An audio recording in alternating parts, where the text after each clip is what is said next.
Well, here's a little experiment on saving and transferring everything and opening on another machine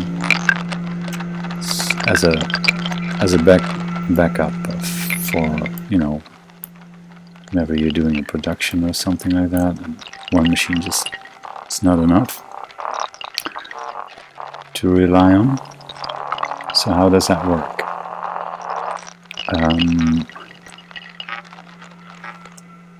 First off, saving whatever you do within an environment is, you know,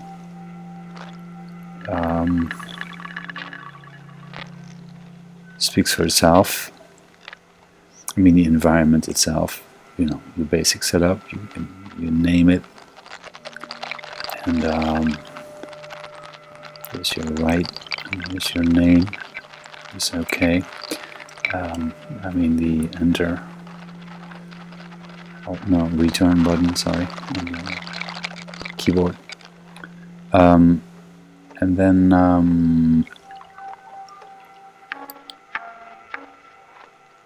oh yeah, maybe it's a bit soft here, yeah.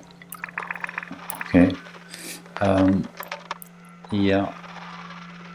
And then the individual acts, you should also be. So that's Alt and then left mouse click. If you do on the same spot a left mouse click, you get this drop down menu.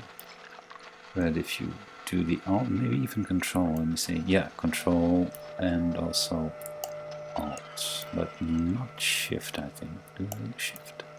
Oh, with Shift you get the default layout, or like this one here. I changed this layout, so if you do the Shift left mouse click, you come in that menu. But the command, does it command? No. So Control left click, you say right, give it a name, and you do that for all the acts, including of course the modulator, etc, etc. And then the buffer host I also named, because lately I've been having some slight issues with, and also here what he does here, I definitely changed the whole the parent path, because I think you should, you know, this is the big one here, and then this is a smaller one here, that so that goes into like, yeah, I want you to open in there, and then this one I also changed that. It should be this one. That's the one. Okay, and now I tell him to write again. Change command is the one. Then, having done all the saving of the individual acts, you know,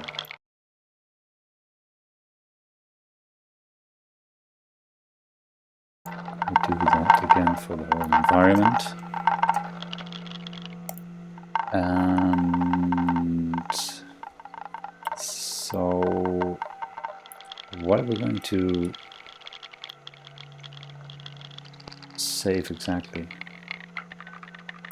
Well, I tell you, of course, this is the sample folder, this one here. Then we have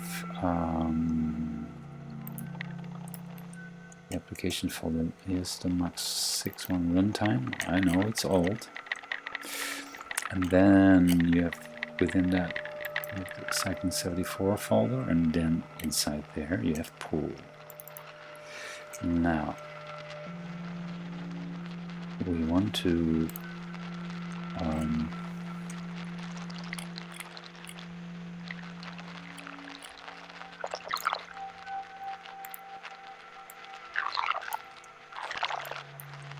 write down or sort of like gather a few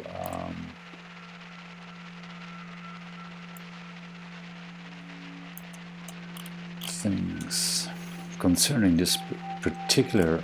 Well, either you can, of course, you know, copy the whole folder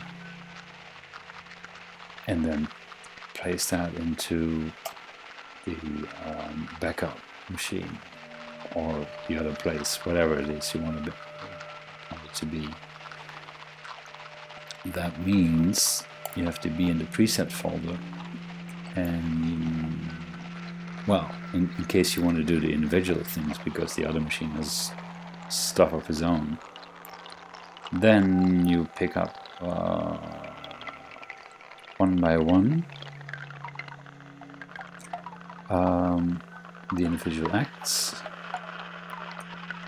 and you then say, okay, you can see the modulator P here was an exchange command, gsum, that's one.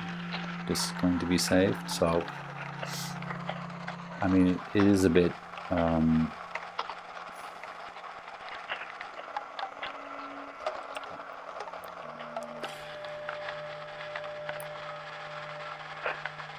yeah, I don't know. It's omslachtig. I don't know the right word for that in English. It's not a drag, but it's omslachtig.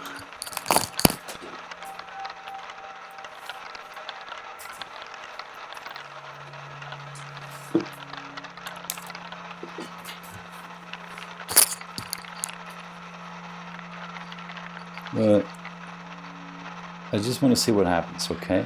So,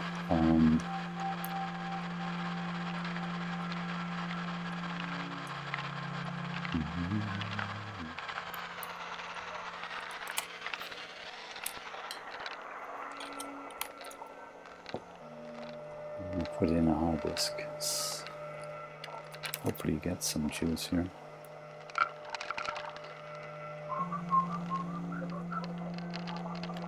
Yeah, so here's the hard disk.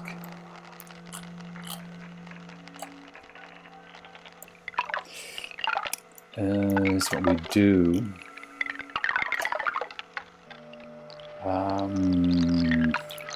To make it a bit open that one, and so I get the presets here, the modulator, that one there. I had a rep filter, I got a buffer host, and I changed the GG and the KK, and then within the environments there was the environment. That's all, and then I also copy the audio files. Then I have the choice on the other machine to choose, you know, the latest one.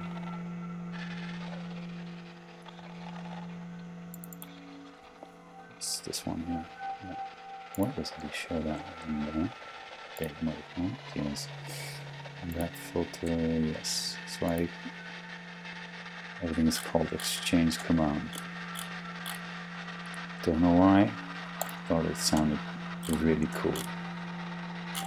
Okay, etc. Did I forget anything?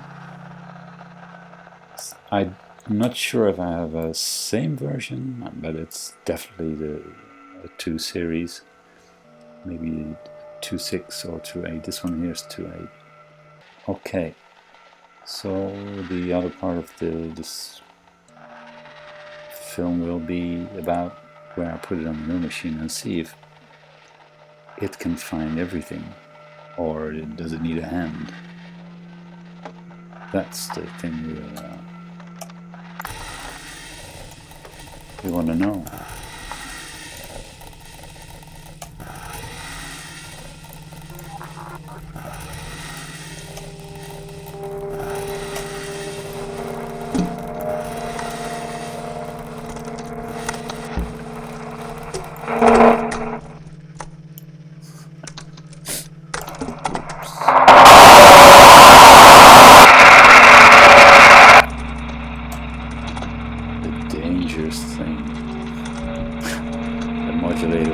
type of filter, and you and your mouse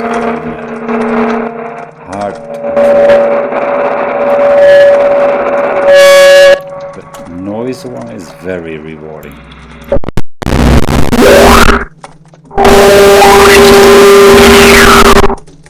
If you hear what I mean. Okay? Do this at home.